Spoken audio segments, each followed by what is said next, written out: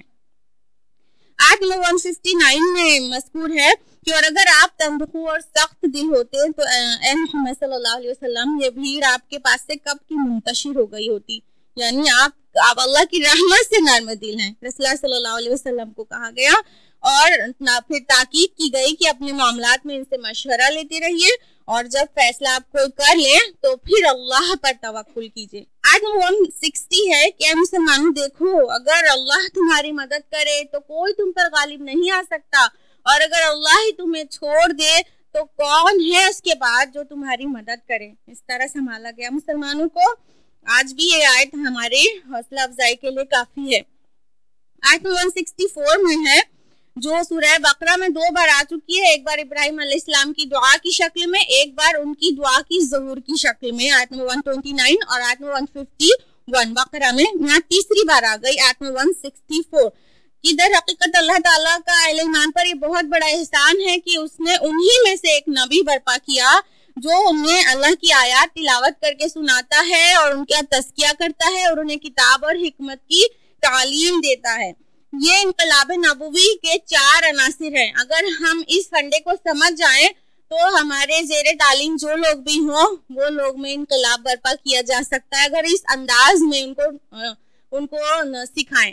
کیا سب سے پہلا قرآن پیش کریں، اللہ کی آیات تلاوت کرتا ہے تو قرآن پیش کرنا ہے سب سے پہلے، دوسرا اور ان کو پاک کرتا ہے تو تزکیہ کرنا ہے اس کے بعد، اور تیسرا کتاب، اور چوتھا حکمت کی تعلیم دینا ہے، سکھانا ہے، دھیرے دھیرے ہیمر اینڈ ڈاؤن کرنا ہے کہ کتاب اللہ کیا کہتی ہے اور حکمت اس کی کیا ہے، اس کو کس طرح امپلیمنٹ کرنا ہے۔ یہ 4 پوائنٹس کو سکھایا جائے تو کسی بھی مدرس اور کسی بھی مزکی کے لیے کافی ہو جائے اس انداز میں کہ اس کو بھی کامیابی مل جائے گی۔ آیت نمبر 169 ہے کہ اور ہرگز نہ سمجھنا ان لوگوں کو جو اللہ کی راہ میں قتل ہو گئے ہیں کہ وہ مردہ ہیں، بلکہ وہ زندہ ہیں اور اپنے رب کے پاس رزق دیے جاتے ہیں۔ بقرہ میں آیت نمبر 154 اس موضوع پر گزر چکی ہے، اور اس کی جو تفصیلات ہے وہ یہ کہ شہداء کو فوری جنت میں داخلہ مل جاتا ہے۔ مسلم شریف کی روایت میں ہے کہ شہداء کی روحوں کو جنت کے سبز پرندوں کی سینے میں داخل کر دیا جاتا ہے جو وہاں کھاتے پھرتے ہیں۔ تو باقی سب کا تو جب اہل جنت جو ہیں بھی ان کا حساب کتاب ہونے کے بعد جنت میں داخلہ ملے گا، لیکن شہداء کے لیے خاص ہے کہ جیسے ہی انتقال کرتے ہیں ویسے ہی ان کی روحوں کو جنت میں داخل کر دیا جاتا ہے۔ وہ تبھی سے ان کو جو برزخ والے لائف کے بجائے وہ جنت کا مزہ ملنا شروع ہو جاتا ہے۔ رکو نمبر 18 ہے جو کہ آیت نمبر 172 سے 180 تک پھیلا ہوا ہے۔ اس میں آیت نمبر 173 میں محسنین اور متقین کے لیے اللہ تعالیٰ نے فرمایا کہ یہ وہ لوگ ہیں جن کو کہا جاتا ہے جب کہ تمہارے خلاف بہت بڑی فوج اکٹھا ہو گئی ہے، جمع ہو گئی ہے، پس تم ان سے ڈرو۔ تو اس بات نے ان کے ایمان کو اور زیادہ بڑھا دیا اور انہوں نے کہا حسبنا اللہ و نعم الوکیل، کافی ہے ہم کو اللہ، وہ بہتر کارساز ہے۔ ایمان کا یہ تقاضا ہے کہ جو کوئی ڈرائے تو ایمان اور بڑھ جانے والا ہے۔ آیت نمبر 175 ہے کہ اے مسلمانوں یہ شیطان ہے جو تمہیں اپنے ساتھیوں سے ڈراتا ہے، تم ان سے نہ ڈرو، تم مجھ سے ڈرو۔ اصل میں مدینہ کے یہود اور مکہ کے مشرکین مسلمانوں کے خلاف کوئی نہ کوئی ساز باز، کوئی نہ کوئی پلاننگز کرتے رہتے تھے، تو اس کے ضمن میں کہا گیا کہ تم رنجیدہ مت ہو، یہ تمہارا کچھ بھی نہیں بگاڑ سکتے ہیں، یہ سیلاب میں آئے اوپر کے جھاگ کی طرح ہے، یہ ابھی بیٹھ جائے گا۔ آیت نمبر 176 میں کہا کہ وہ ہرگز اللہ کا کوئی نقصان نہیں کر سکتے، اور کافروں کو تنبیہ کر کے کہا کہ آیت نمبر 178 میں کہ کافر یہ نہ سمجھیں کہ یہ مہلت ان کے لیے بہتر ہے، بلکہ اللہ تو صرف انہیں ڈھیل دے رہا ہے۔ یوں 6 رکوعوں پر مشتمل جنگ احد والا موضوع مکمل ہوا۔ اب آخری 2 رکوع ہیں سورہ آل عمران کے 19واں اور 20واں رکوع، اور یہ آخری 2 رکوع جو ہیں کنکلیوڈنگ رکوع ہیں سورہ کے۔ تو 19واں رکوع آیت نمبر 181 سے 189 تک ہے۔ آیت نمبر 181 ہے اللہ نے سن لیا قول ان لوگوں کا جنہوں نے کہا کہ اللہ فقیر ہے اور ہم غنی ہیں، استغفر اللہ۔ یہ یہود کا بھی قول ہو سکتا ہے اور منافقین مدینہ کا بھی ہو سکتا ہے، جو بقرہ میں آیت تھی کہ اللہ کو قرض حسنہ دیتے ہیں،